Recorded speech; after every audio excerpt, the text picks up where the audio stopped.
Welcome in, ladies and gentlemen, boys and girls. RFK Refugees Podcast. Ted here, John here. I almost said the name of our own show. Of our really? Our old name, which named our old show. almost dropped it in there. Look, it's been a couple weeks since we've seen you all, and so it's been, you get out of the rhythm. You have to get back into the rhythm, but I've jumped back in 2 feet off of the holiday, the Thanksgiving holiday.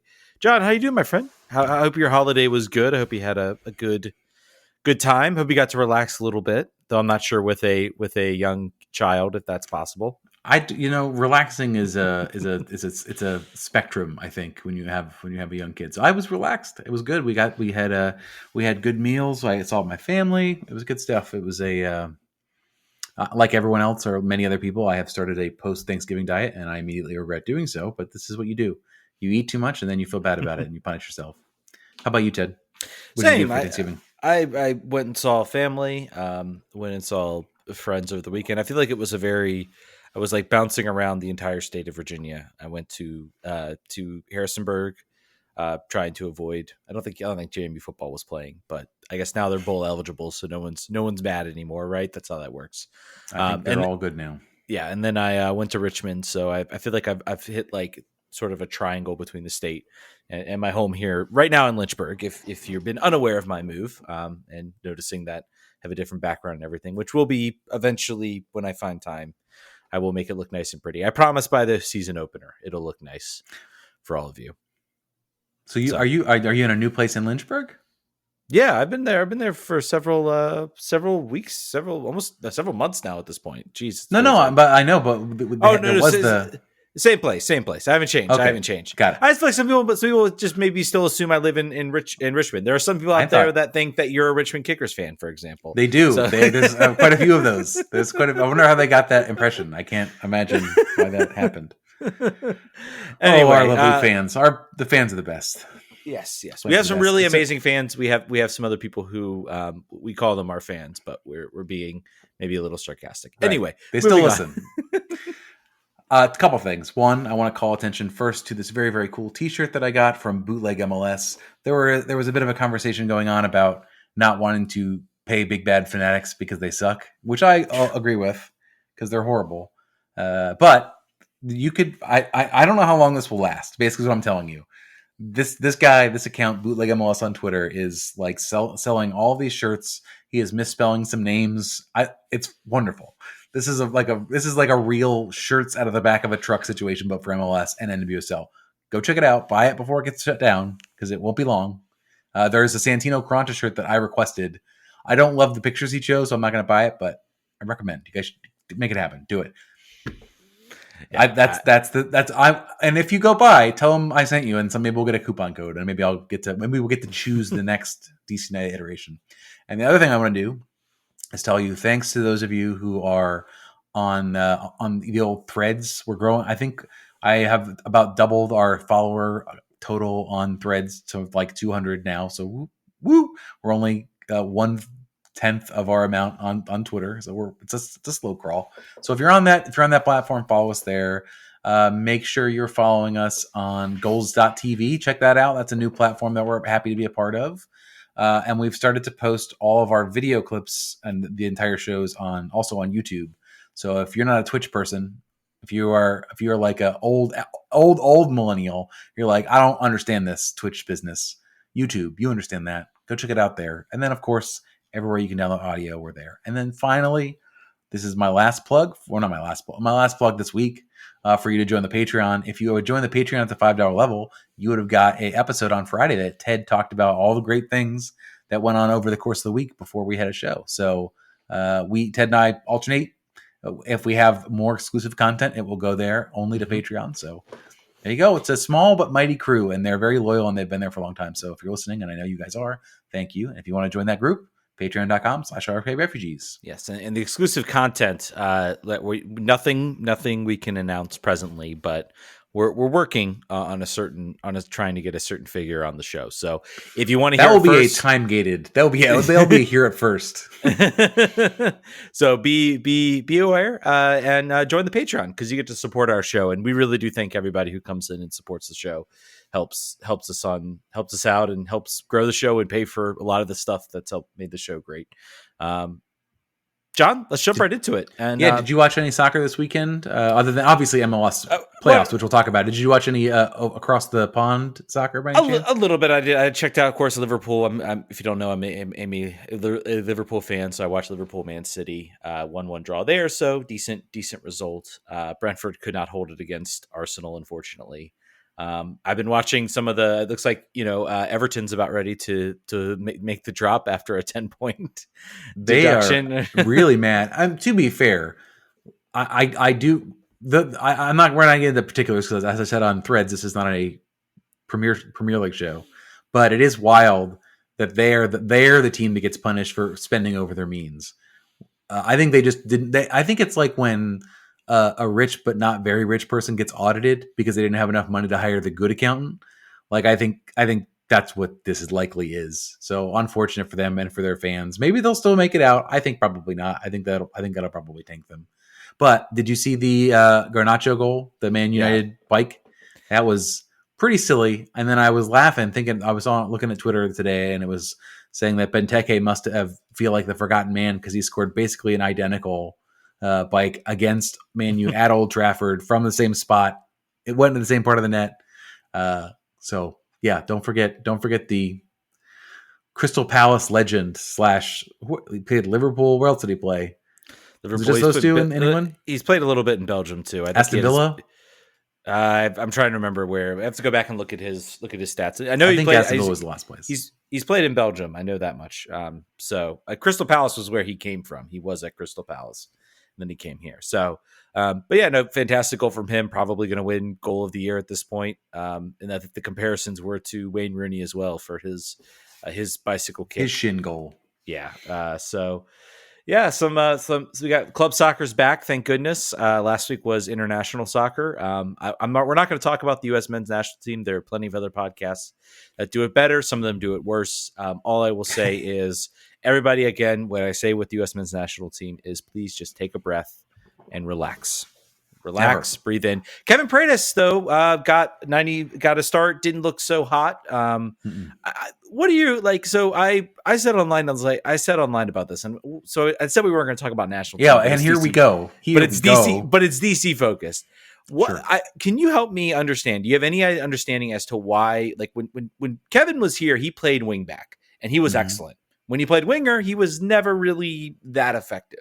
I am struggling to understand why he got to Europe by playing the right wing back position and the skills he showed there to track back and defend. And I saw a little bit actually in the first Trinidad game. I think he lost possession, tracked back, won the ball, got the team back on the pressure. What was going on, and why is it that I think personally, if he plays at wing back, his potential is to be elite. If he plays at winger, I think he's just going to get kind of lost in the shuffle. I'm not understanding what's going on there. Do you have any? Do you know anything? I don't. I think it could just be maybe in training. Maybe that's what he's saying, and that's what his coaches want him to do. I don't know.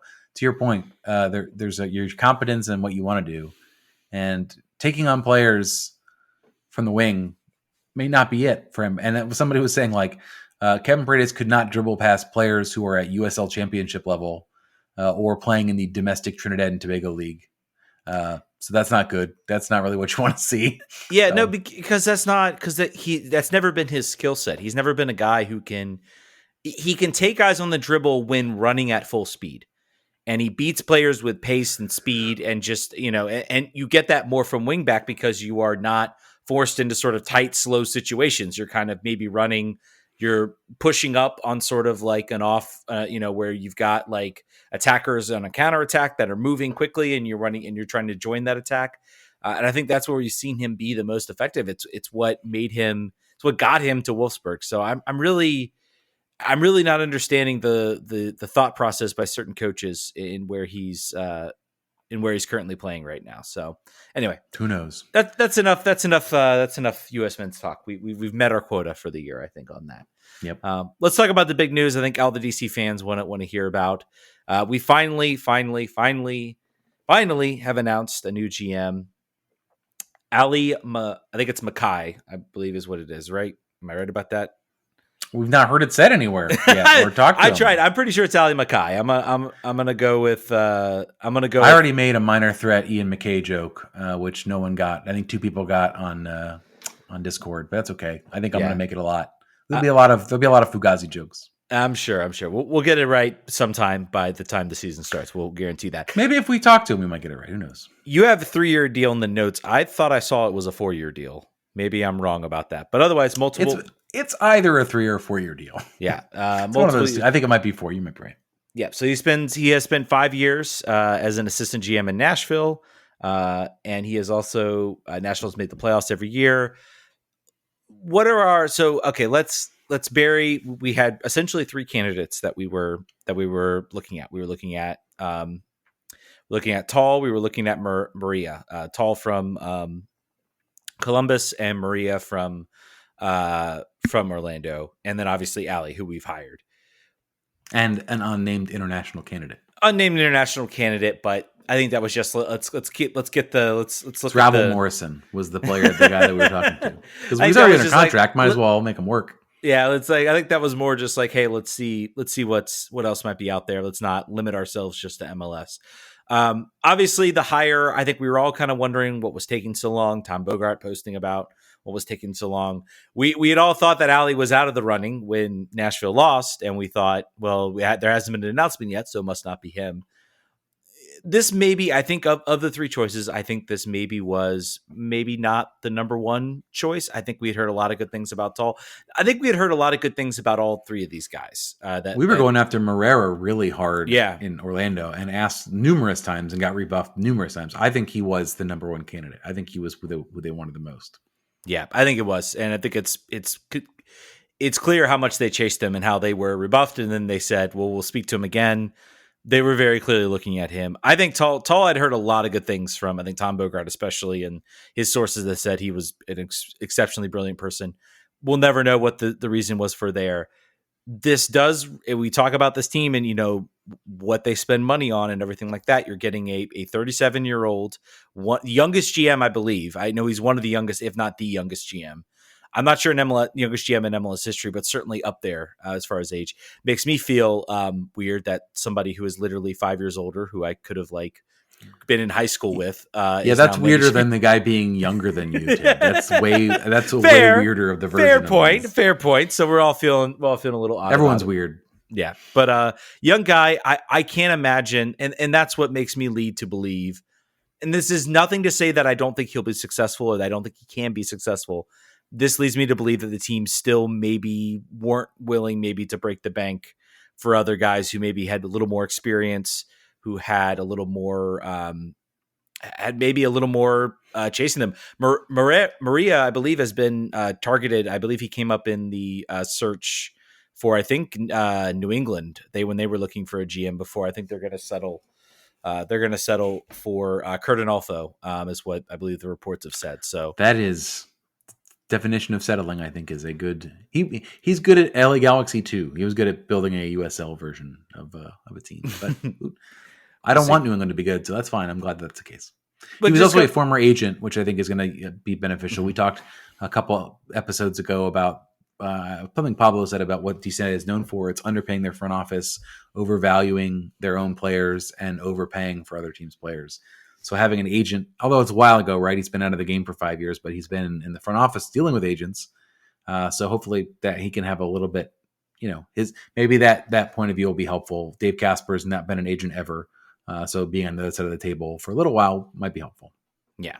I mean, I will say, I think a lot of conjecture, there's been a lot of comparisons about, how Nashville looks and what they've done and trying to apply that to Ali. I will say, I think that's a little unfair. What we do know about him is that he was apparently instrumental in bringing in 2 players, one of which is Hani Mukhtar, who has been a runaway success at Nashville, one of the best number 10s that has come into the league. There's been one of their only real big international signings that has done well. And Walker Zimmerman, they also brought in, who's been successful. Again, MLS player, longstanding MLS player right there. So I think based on that, those are the kind of the resume ticks as far as that goes.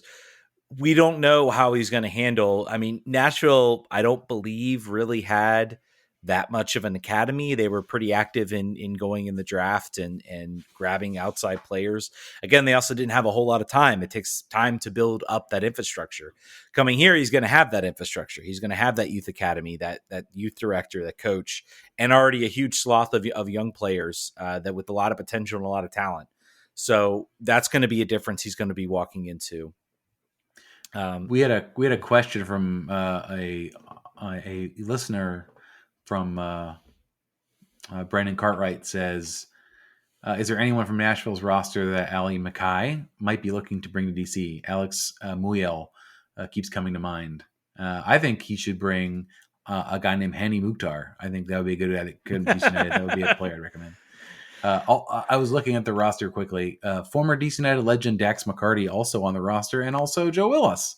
So opportunities for come home for both of those players. I'd be curious to know what the contract, if we know the contract situation of some of those guys. I would love to have Joe Willis back here and goal. I think he'd be fantastic. Dax McCarty, to a little Goodbye, bit on on the older side. I think Alex Mule would kind of fall under there as well. I think. We talk about this team having one designated player spot open. So that's something he's going to get right away, or potentially two designated player spots open. I think it's going to be interesting. I think there's a lot of directions he could take this team. I think he could say, I think we will know, yes, he's under a 3 to 4 year contract. How safe is that job? Is he going to get that full time to build what he wants? And I think maybe we'll see that with what does the roster look like heading into this year? Is it going to be a complete tear down and rebuild, or is he going to say, look, we've got one more year of Benteke, one more year of Click. Let's, let me finish the build while also maybe trying to see if we can set some things up for next year. Go out and get some big time players. And also I think wonder how that's going to be changed. The rumors circulating that, the MLS Board of Governors are voting on potentially a fourth designated player, as well as I've heard an increase to the salary cap, which, is significant. And I think you have to increase that salary cap if you're going to add a fourth DP, because you've got to figure out $500,000 extra of roster space. So you have to at least increase it by that. So there's going to be a lot of room for him to maneuver the roster. We're still waiting to see if Pereira, why did I know that? If he's going to be signed or he's going to return to the team. So, it's going to be interesting to watch what sort of develops over the next few weeks, and then also who's he going to hire as a coach. Is he going to bring in a Hugo Perez? Is he going to bring in? There's a lot of coaches that are out there. I guess go ahead. Give me your dream scenario. Who do you want him to hire as coach? I want Oscar Pereira. I was gonna drop in other than Oscar Pereira, because then we'd all love Oscar. That's the one I want. He's out of contract with Orlando right now. So yep, Bruce Arena obviously is now shopping his wares down to Charlotte. So I think that circus has left town as far as a potential option. I don't think that's really on anymore, if it ever was. I think Pereira is the only name that really excites me of available names. I think has Savarese has he found a club yet after Portland? I don't believe so. He'd be a name. I think he was definitely being talked about from other clubs as being a maybe. I mean, he's kind of a retread from a MLS perspective. Adrian Heath, he doesn't have a job yet, does he? Yeah, I do not want. I don't necessarily want him. I'm just saying, looking at who's around, there aren't a lot of exciting names. Ezra Hendrickson, not really exciting based on his performance. Granted, he was with Chicago, but he's not much better. So I really want an underrated name that I think that if we're talking about maybe a realistic name that would actually get me excited, and I don't want to say realistic. I think there's a chance I could go get Oscar Pereira. I think Oscar Pereira would want to fetch a pretty penny. So if you're looking at realistic options, I think Robin Fraser would be one that I think would excite me. A coach that has shown he can have success with rosters that are maybe not up to par. Maybe this is an opportunity for him. He's going to get a GM that's going to have says and decisions into the roster. He's got a great, youth academy that he can sort of pull from. That and he hasn't a top had 10 salary, top 10 spending team in the league. So top 5 since top third. And he'd be a guy. I think he's a guy when he was let go. There were a lot of teams out there that were like, "We'll take him." Absolutely. I think he is a coach that I think has grown a lot of respect, but just has not gotten the opportunities. Like a Phil Neville who just kind of fell up right into Portland. So would you rather want to have Phil Neville or Adrian Heath? Adrian Heath, probably. That's the correct answer. I was just making sure how much your Heath hate had poisoned your brain, and not enough, apparently. No, I mean, but who knows? Right. A lot of bad coaches off the table, thankfully. Colorado going out and getting Chris Armas, so he's off the table. Thank you. So there's so I look forward to relieving Colorado of its coach sometime during the season if we play them. Yes. All right, let's talk. Anything else you want to talk about? Any other sort of? No, let's get to the teams that are actually good and still playing. I think that's exciting. The teams that are actually good and still playing. We had MLS Playoffs that finally returned this week, the semifinals. We saw the return of the one match knockout rounds. I will say the matches themselves way more cagier than what we saw out of the 3 matches. Like it's what you got what you wanted, folks. This is what happens in one-offs. Think about all the cup finals you've seen that have sucked. Like you're gonna get intense emotion. You're gonna get very, very tight refereeing decisions, tight everything, and people being mad. That's what's gonna happen in these games, and then you got them. And I would say that all of the games were like B- for game quality and A for tension for all of them. So it depends on what you want. That's what we got. Yeah. I have it written down. I like the way we should look at this as DC United fans, because our influence grows everywhere. Is you have Ben Olsen and Houston in the semifinal against LAFC. We don't care about LAFC. That's a non-factor from a DC United perspective. We don't care. The only, I think, DC United connection that ever existed was Dejan Jakovic played for their inaugural team. Other than that, no factor.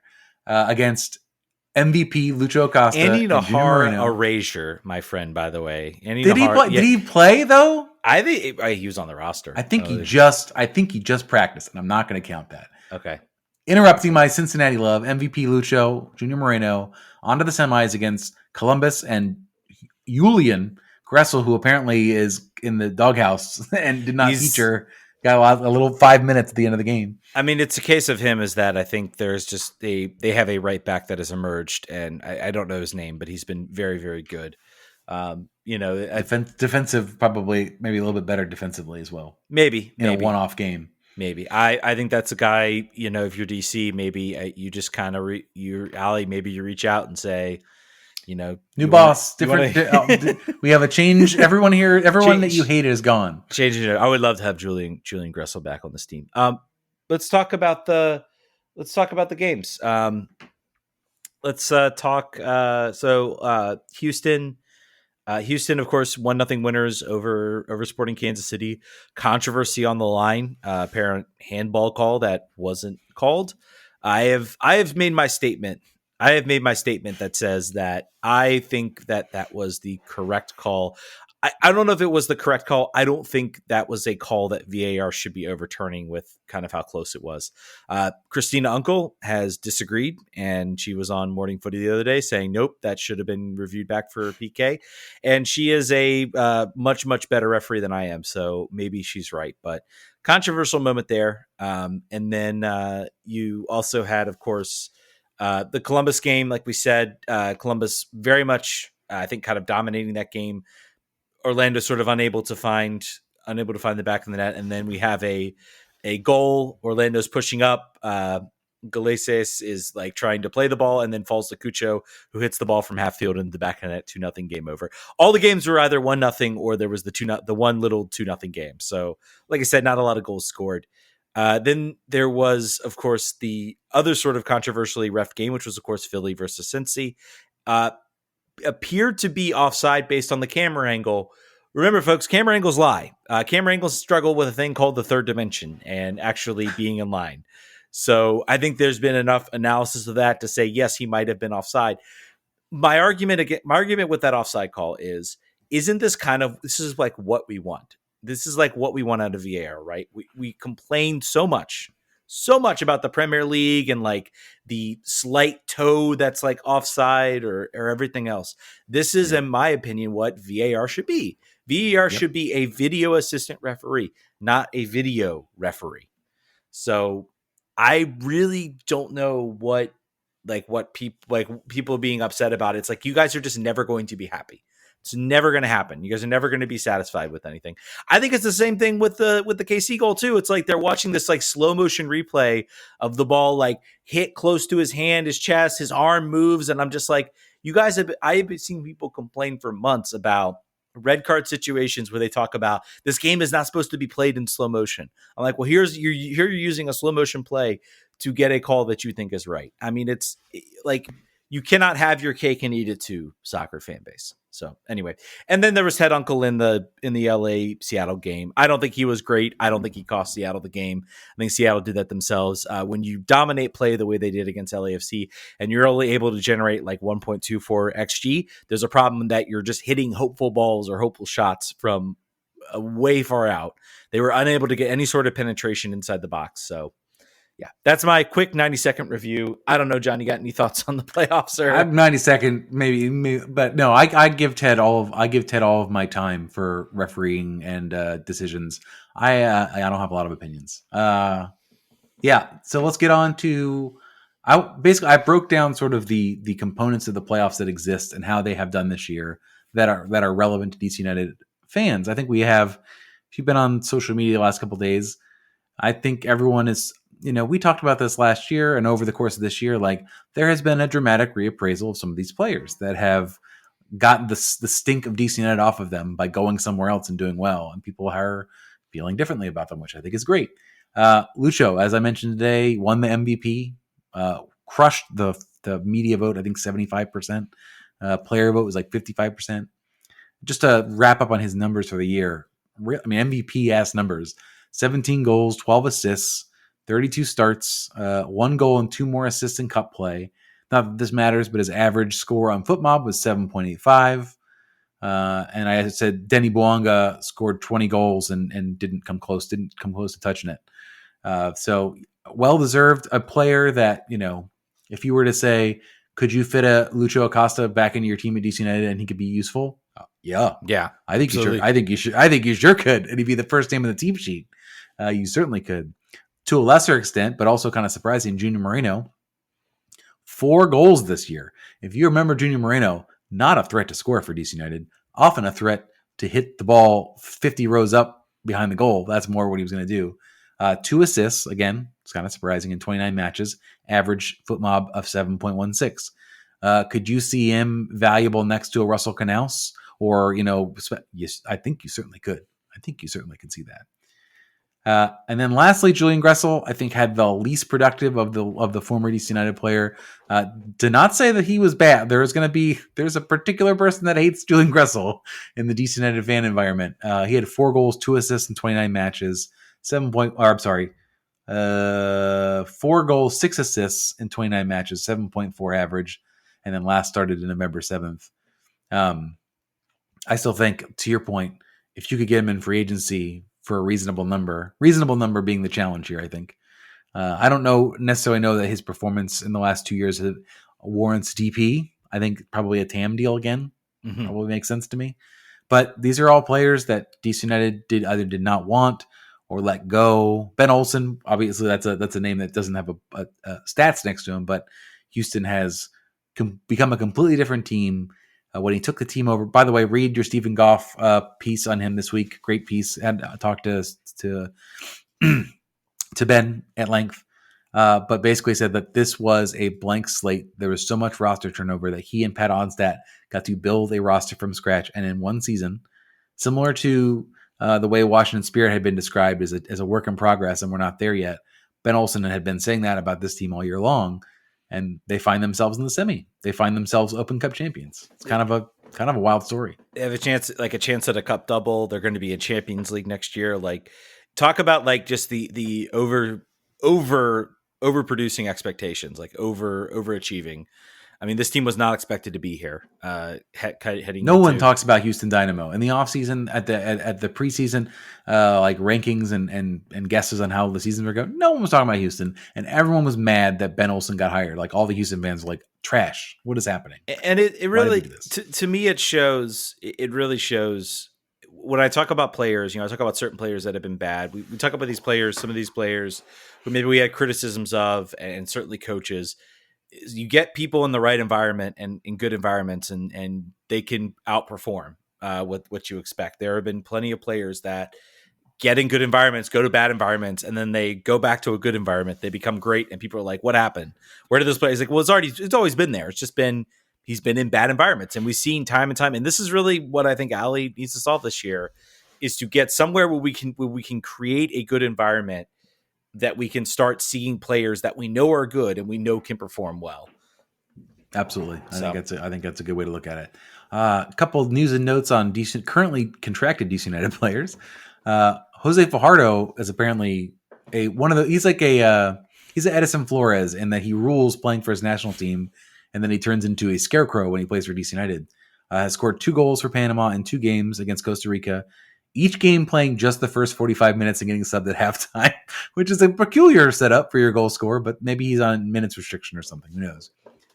More interestingly, Andy Nahar, who, again, currently contracted with DC United, played 90 minutes in the 2-0 win over Mexico, which was a bit of a shock result. And then he played 120 minutes and missed the final penalty in the 2-0 loss to Mexico. That put Mexico through. What tournament does that put them through? That puts them through to the Copa America. So it was the Nations League, which is a good tournament you'd want to be in. That would have been. No, I'm thinking of anyway. So I wanted to spotlight. I got some quotes. I was digging around in Spanish language media about some of our players. Yeah. So this is the quote from Andy Nahar. Nahar also mentioned the team's upcoming plans for the Copa America and his personal plans for well-deserved vacations. Despite rumors about a potential move to Olympia, Nahar maintained that his current priority is preparing for the team's future matches and taking a break off at the end of the year. That says your agent talked to you and said, stop telling people in interviews that you are going to leave DC United. You don't get to control that. They have an option. Stop doing that. Yeah. I think that's what that was. Good. And I think it's also him being like, look, man, I mean, we might be able to get you a good contract elsewhere. We might not be able to. I'm not sure we're not going to get that for you. This might be the option deal for DC might be a good option. And you're not helping yourself by saying what you're saying right now. So by the way, I feel so bad for Andy because he missed the penalty. A wild penalty shootout in the game against Mexico where they have not qualified for the Copa America. They will get an opportunity to. They go to the to a play-in series to get into the Copa America. Is it against Canada? It's either to go back and look. I'm not sure. I can't remember. I think Canada has. I feel like Canada has. They have a shot. I know that when Jamaica took the spot, they're going to play the U.S. next. But I know that. Anyway, yeah. The other thing about what was I going to say? Andy Nahar also said in that interview, my injuries are a thing of the past. I'm behind that. I'm over that now. See, I just did 120 minutes and I feel great. I was like, okay, well, I hope so, Andy. Yeah. For all of our sakes, I hope that's the case. And then this one's kind of a funny little one. Martin Rodriguez, you maybe hardly knew him. Did not play at all this year due to an ACL tear. Talking to all these guys go home to their home countries and they're like, I'm about to start some stuff and no one's going to know about it in Washington because no one's going to read this. Wrong. It says, I have a 1-year contract. In football, many things happen, but I'm open. Obviously, my heart is there. Colo always. But the funny thing is he was there in a 7-on-7 tournament, like a street ball tournament. But yeah, I think honestly, the headline was a lot more like, he's coming back. He hates DC. The actual quote was pretty benign there. So I think, I hope he has a great year and I hope they want him back. I hope he has a bounce back and that's what happens. He would be a guy. He would be a guy. If he's back, I'm thinking, okay, they think there's some juice in this roster and, maybe they want to take a year to evaluate certain players that maybe they don't think have gotten a fair shot under a new coach. And then, we'll see what the next year brings us and how the team does. If he's gone, that means I'm trending towards the idea that this is like a complete retool and rebuild. I could see them. I'm okay with that, to be honest with you. As we've said before, that'd be fine with me. Yeah, I love Martin. I'm sure he will be successful. If he goes back to Chile, I think He better not get injured in this goofy 7-on-7 tournament. If he does, that's it. I think the team is going to be like, we're gonna mutually agree to terminate this contract, and you can go elsewhere, or we're going to buy you out. Whatever it is, we're not going to register you. You're not going to count. We're gonna. They've got a lot of. They've got in the drafts. In the drafts, they've got a lot of mutually agreed to terminate contract. They're ready to copy paste that from previous usages if need be. We'll see. That's coming up December 2nd. I have said it was the 22nd. I was wrong. The 22nd was contract offer. So we assume they have offered a contract to Donovan Pines. Oh man, our countdown was inaccurate. It was this whole inaccurate. Time. I think that's how we got the GM announcement. Yeah. I'm saying it's because of us. No one else was putting the pressure on the team. Yeah, I think we were putting the screws to him. December 2nd. So I think I'm coming. I believe it. And let me make sure I get this right before I say it wrong. Another countdown that's incorrect. But well, you look at that. Go ahead. You can continue. Yeah, well, you look at that. Just a quick note: Griffin Yao scores for Westerlo in Belgium. It was an equalizer in extra time, which you would have thought would have got him a draw, but they gave up another goal. Great goal if you have a chance to see it. I know we posted it on Twitter and probably on Threads, maybe not. But it was not a cheapie, not a tip in. Ran down the right side and blasted it far post on the run. So good for him. Yeah. By the way, December 1st is this Friday. Official. That'll be the contract. That'll be a moment to watch where we're going to find out on a lot of these guys. We're assuming there's a contract. There's a contract extension offer coming for like Teku de Pietro. We hope we see that. That would be very strange if there wasn't. That would make things go sour. That would make things go sour very quickly if that happened. And we'll find out about Eddie Nahar and maybe some of these other players. I don't know if we'll find out. I mean, he still has one more year. There's no option on another year on Martin Rodriguez's contract. But I think if he has an offer from Colo Colo and it's on the table, but it's inducive on him not being in contract at DC, I'm pretty sure DC will be like, that's fine. You can go. Well, they paid $1 million for him, didn't they? I think so. So our team not unless your name is Wayne Rooney, we tend to honor our contracts on our side. Yeah, that's true. That's fair. We'll see. We've got one question here from Todd Dodge, and it's from Facebook. That's a place that you can do that. We do post on Facebook. Your mom can ask us questions. Whoever is on Facebook, I'm on it more now. But anyway, said, would Ben Olsen ever come back to coach DC United, and would we want it? I thought about this a little bit. I've been thinking about this lately. Would he ever come back? I think he would. I think he certainly would. And I think he goes and coaches a decade at Houston and maybe somewhere else, and then wants to he's still young. He's like a little bit older than I am. Like he's got plenty of time to coach if he wants to keep coaching. And the bug has clearly bit him again. Mm-hmm. He's having fun. Would we want it? I think we would be stupid not to. Mm-hmm. I think he's a Bruce Arena coming back without the baggage of what Bruce Arena coming back means. So if this club is I would like him to come back to a completely different club, basically, than the one he left. A club with a defined culture, with all the things that we don't like about it fixed, that he can just come in and be him. And again, read that Steve Goff interview in the Washington Post.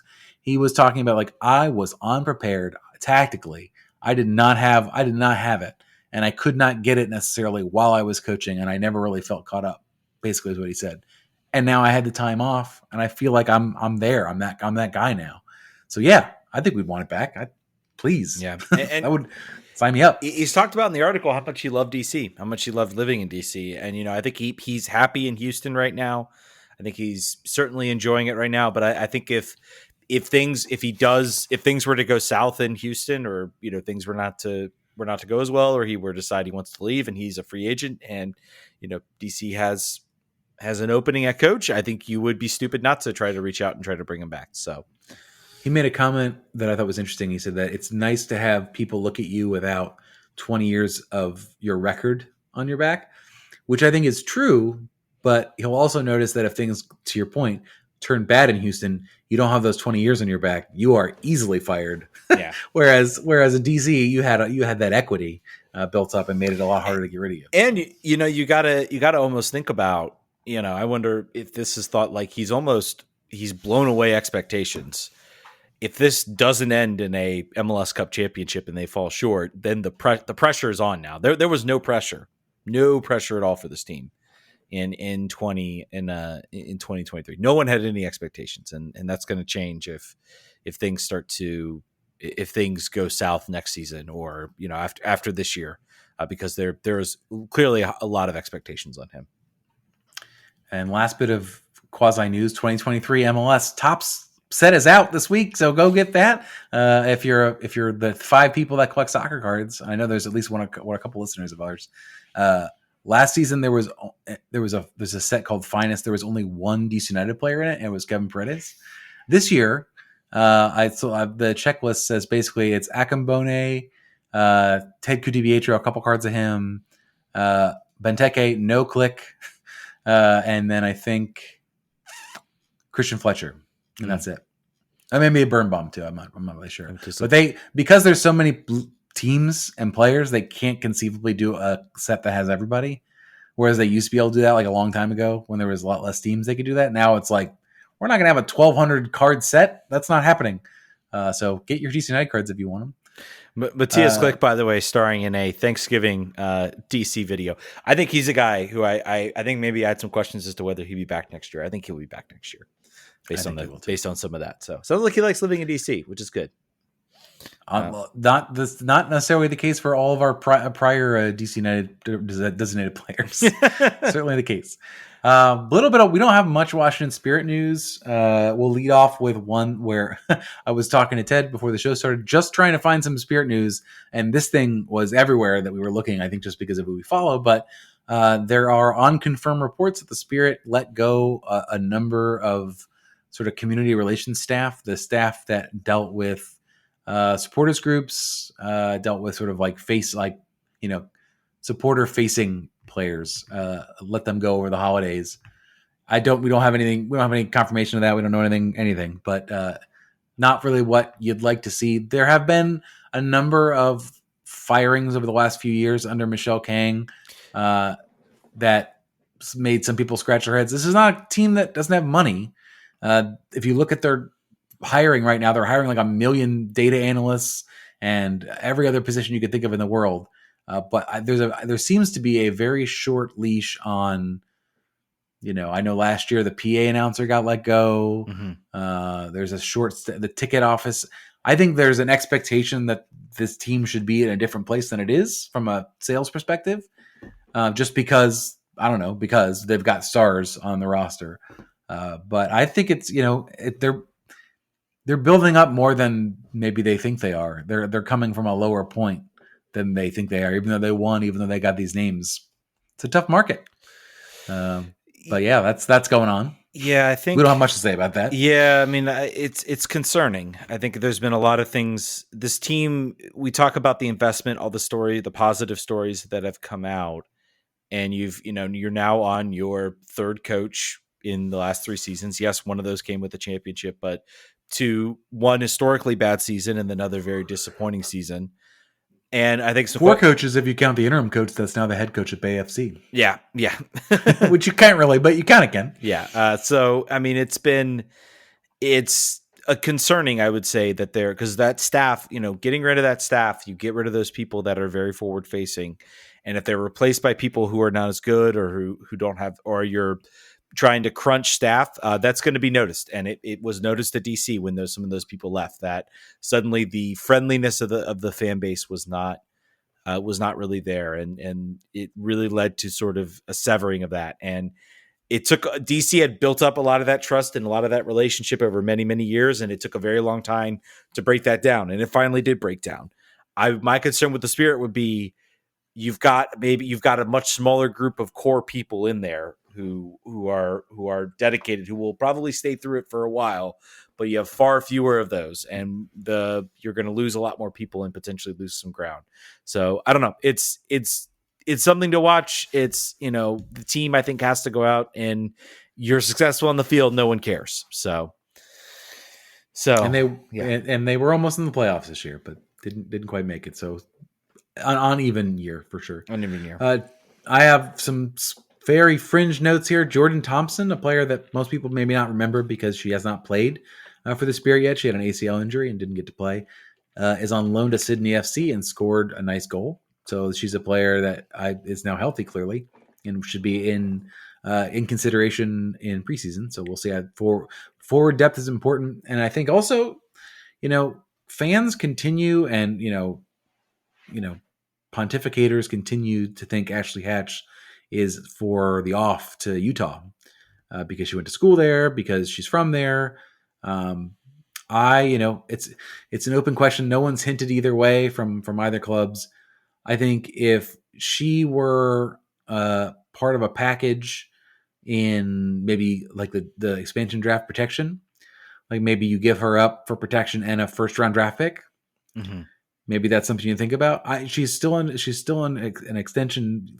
There is no player that has her. We have no backup for her. Unless you think we bring Crystal Dunn in and she's a 9. She's back in the national team fold as well. She was called up for this upcoming friendlies against China. Andy Sullivan and Ashley Sanchez were not called up. Kingsbury and Rodman were. Something to follow there is apparently we're seeing some options being exercised as to the national team pool out there. So new coach means you're going to look at new players. I think give more time and to evaluate new players. It's a little surprising. There's some big names that were left off on that roster. So that's something that you've never really seen from the U.S. women's team. They've always kind of ridden the same roster. They've got a lot of these players under contract, a lot of big names. And I think it's led to some times where they have stagnated.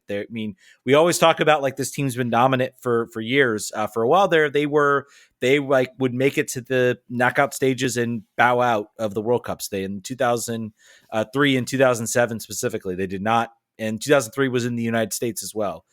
Due to it was 2007. No, it was 2003. 2003 was in the United States as well. It was going to be in China, but then there was the COVID and everything. So then they had it in the U.S. or not COVID. SARS was the virus at the time. Anyway, other SARS news there. First SARS. But SARS 1. I feel like they've always been a team that sort of held on to those players, and they're going to ride them to the end. And they did that, I think, a little bit. I thought there were players like Ashley Sanchez should have gotten some minutes and got nothing in this game. So I think we're seeing maybe the team realize that, hey, we can't really do that right now. We got to give some looks and we got to maybe try to build something new. So something to watch for the U.S. women's team. Starting left back Gabby Carl also gets a call up for Canada. Mm-hmm. That's good for her against Australia. That's just a friendly.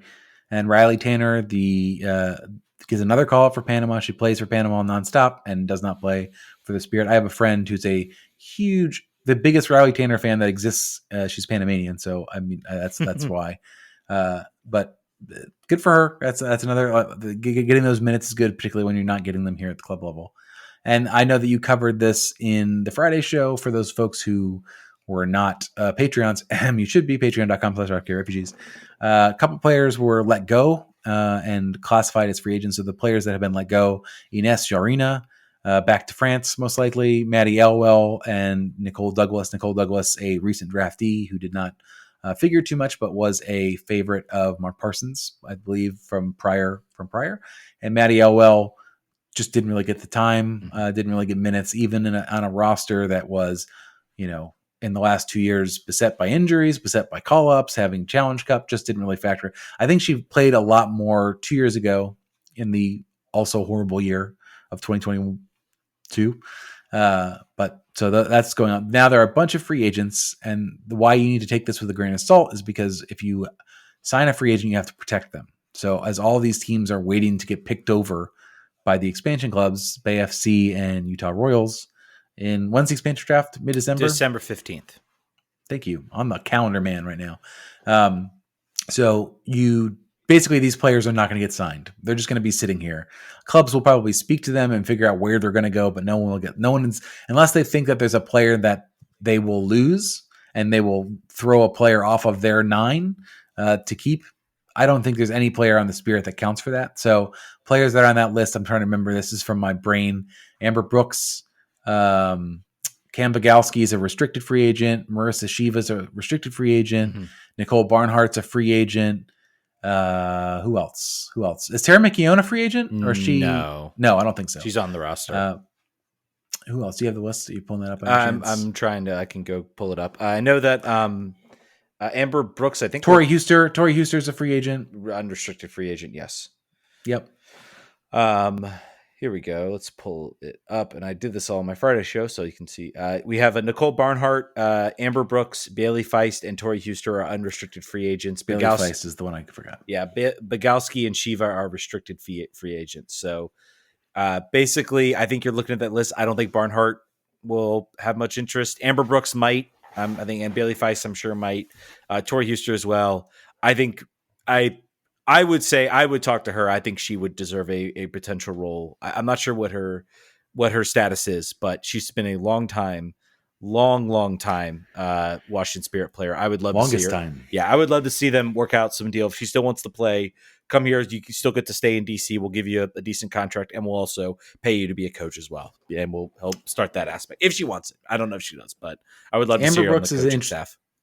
Amber Brooks is an interesting name.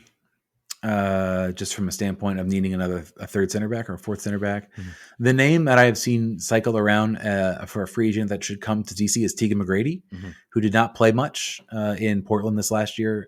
I think it'd be great to bring her back, put her right back, and then move. Why can I not remember her name? Our right back, who used to play center back, or used to play center defensive midfielder. Unfortunate. Yeah. Unfortunate. Give me a second, folks. It's late. It's late, and we are off our game. We haven't been here very long. Dorian Bailey, is that what you're thinking? Dorian Bailey, yes. Who there have been challenges providing cover or a secondary backup for Andy Sullivan for 3 years. Every year we've been covering this team. It was players get injured, players get brought in and aren't able to do anything. So I think that if she's able to move back to her natural position, even though she did well right back, and Tegan McGrady comes back in and is fit and can play, I think that'd be great. There's a lot of folks that are big fans of hers. Wow. So if you go to let's say if you go to the roster page, they still have everyone everyone on there, but they can only protect 9, and under 18 players are exempt, and everybody else you have to pick, and players that are long-term injury you don't have to pick. So if you look at this roster, it is hard. It's hard to keep Paige Mateer if you want to keep 9. It's hard to keep Bailey Feist. Well, you don't. You're not going to there. Uli Madasar is a potential hard one to keep. Patel is a hard one to keep. So it'll be interesting to see how they do this. Particularly, again, no coach. Still coachless. This is the GM show in Washington for now. So. Yeah, and no real news or rumors or interviews or anything going on there. I'm wondering. I think we said it. Mark Krikorian's going to do all of it. He's just going to add another hat. Yeah, I guess so. He's talking about how he doesn't want to be a coach. He was asked about whether he would take the coaching role. I think early when first press conference. Yeah, and he was like, "Nope, I'm done with that. I'm just going to be the GM." Crystal Dunn, also another name I would love to see return to DC. Sure, she's an unrestricted free agent, I believe. Can she play as a 9? Yeah, she can. Absolutely. Yeah, she was a Golden Boot winner. She's moved right back, I think, out of the amount of talent that was on that U.S. team.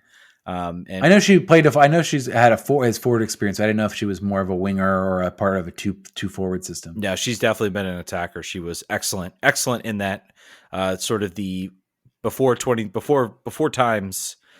She made an excellent where the Spirit made an excellent run to the championship game when she was an attacker. Well, there you go. That makes Hatch more expendable in my view. If you could convince her to come back here and pay her what she needs to be paid and play her forward.